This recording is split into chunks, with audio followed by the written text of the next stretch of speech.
Se Jesus é Deus, Jesus matava crianças no Antigo Testamento. A hermenêutica, o que é o hermeneuta? O que eu diria aí? Que é uma construção para validar a agressão. O que acontece? Vamos lá? Historicamente, hermeneuticamente, Deus mandou isso? Não, gente. Deus não mandou ninguém matar ninguém. Eu faço a construção literária para invadir um local, matar pessoas para tomar a terra que ela posse. Como que eu faço para convencer o meu povo? Eu tenho que dizer que Deus mandou. É dessa forma que foi construído o Antigo Testamento. Deus não mandou nada aí. Apologia. Entende? Deus não mandou nada aí, mas só que a construção, você tem que construir o enredo da narrativa. Então, para validar a morte, o sangrento, você tudo, você tem que fazer o quê? Ali, você né? tem que divinizar o texto. Então, você divinizar, o que você faz? Deus mandou. É só dessa forma que você faz essa construção.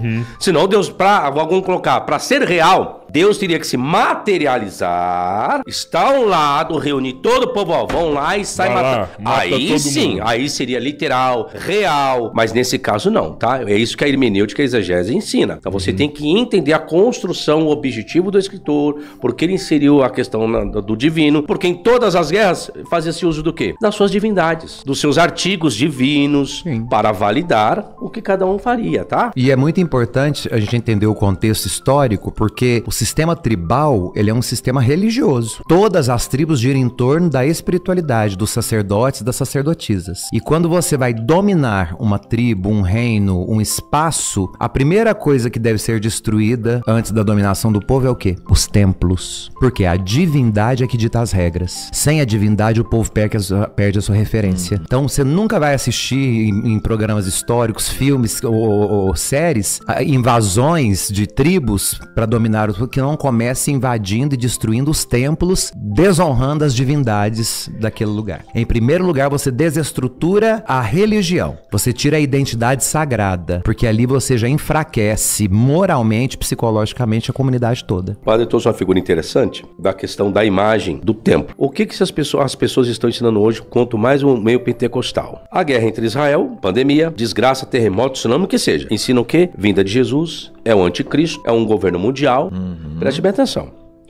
Para você colocar anticristo, para inserir um anticristo, que diz que Paulo vai ensinar isso, entre aspas, né? Para que ele se sente no templo, se considere Deus e se chama Deus. Para você fazer essa construção, precisa de um templo. Então, tem um monte de, eu falo fundamentalistas, e o sensacionalista assim, ó, no meu pentecostal, colocando medo no público e nas pessoas, dizendo que o anticristo está vindo, é o final do mundo, é o arrebatamento de Cristo. Deixa eu dizer uma coisa para vocês. Se vocês querem seguir a Bíblia a risco, para que isso aconteça, é necessário que o templo lá em Jerusalém seja erguido. Só tem um problema. Para o templo em Jerusalém ser erguido, você precisa do Messias judaico para isso. Não é Jesus. Jesus agora é do cristão. Sim. Jesus não é mais do judeu, é do cristão. E Paulo está colocando o anticristo contra Cristo, que primeiro tem que reerguer o templo para que surja o anticristo. Para ele entrar no lugar santíssimo e se sente como Deus lá. Aí vem a pergunta: como que eu vou construir o templo de Jerusalém se lá tem a mesquita muçulmana? O domo da rocha. Agora você imagina se alguém tentasse tirar aquela mesquita de lá, o que aconteceria? Mano... Terceira guerra pronta. Já começa por aí. Sim. Ok. Aí você, então, vamos supor que construiu o templo. Construiu. Aí surge-se o anticristo. Olha que interessante que Paulo vai ensinar. Surgiu o anticristo. Quem é que vai matar o anticristo? Jesus com a sua vinda. Estão entendendo o raciocínio agora? Então, arrebatamento da igreja que o ramo pentecostal ensina só existirá... Olha o processo. Primeiro eu preciso reerguer o templo. Primeiro você tem que tirar os muçulmanos da Palestina. Você tem que derrubar a mesquita, o domo da rocha, porque ela foi construída sobre o templo. Você tem que reerguer o templo idêntico ao projeto original de Salomão. Você precisa voltar a oferecer sacrifícios de animais, de galinhas, cordeiros e bois. Você precisa reestruturar o culto de sacrifícios, porque o judeu deixou de ter culto de sacrifícios desde que houve a grande diáspora no período do Império Romano, quando a terra passa de Judá, de Israel, para Palestina, que é Filisteia em grego. Em homenagem aos piores inimigos que os judeus tiveram, que eram os filisteus. Os filisteus.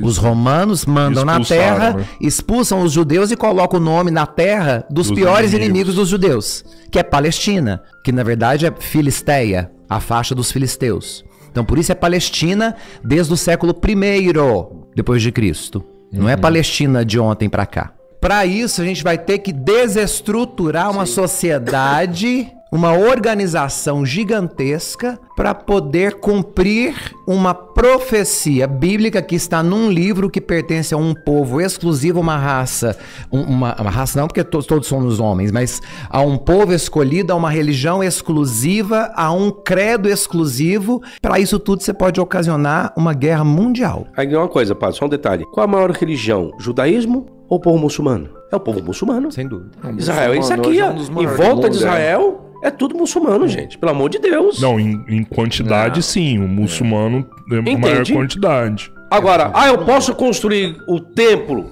Não. Do lado? Não. Porque em Jerusalém, segundo a profecia, tem que ter só o templo de Deus e não a mesquita de Alá. É porque é a cidade santa. É a cidade santa. Ela é cercada por muralhas, é a cidade santa. Então, a grande alegria do povo quando terminou o exílio da Babilônia não foi ter sido liberto da Babilônia, foi voltar para Jerusalém e Ciro, rei da Pérsia, reconstruir o templo. A grande alegria deles foi ter o templo, porque a religião era o sistema de opressão dentro da comunidade. E eles precisavam voltar a tudo isso. Então, só quem estava dentro do templo poderia ser salvo. Só os que entrassem dentro da arca sobreviveriam ao dilúvio. Só que para reerguer o templo precisa do quê? Do Messias. Sem o Messias não tem como. Então, crente, você é sensacionalista. Para de ensinar mentira pro povo. Para de colocar medo no povo. Tem católico fazendo isso, sabia? Cuidado, viu, católico, tá? Tem católico fazendo isso. Jesus está às portas, é o arrebatamento, é o fim do mundo. Meu amigo, esquece esse besterol, vai viver sua vida. Você também não acredita na volta de Jesus, não, padre? Eu acredito, não. Não, Sabino tem o ponto de vista dele, eu tenho outro, né? Eu acredito na volta do Cristo. Isso. Tá aqui. Que é essa aí, sabendo que tá esse aqui? Eu acredito na volta do Cristo, acredito que voltará para julgar vivos e mortos e o seu reino não terá fim. Essa é a fé da igreja, é a fé que eu professo. Acredito na vida. Ainda bem que eu não discuto crença e fé. A gente não... Não. Eu falei não isso sabemos com quando meninos. isso acontecerá. Não, nem o próprio Jesus. Ele vai dizer quanto ao tempo e a hora, somente o Pai.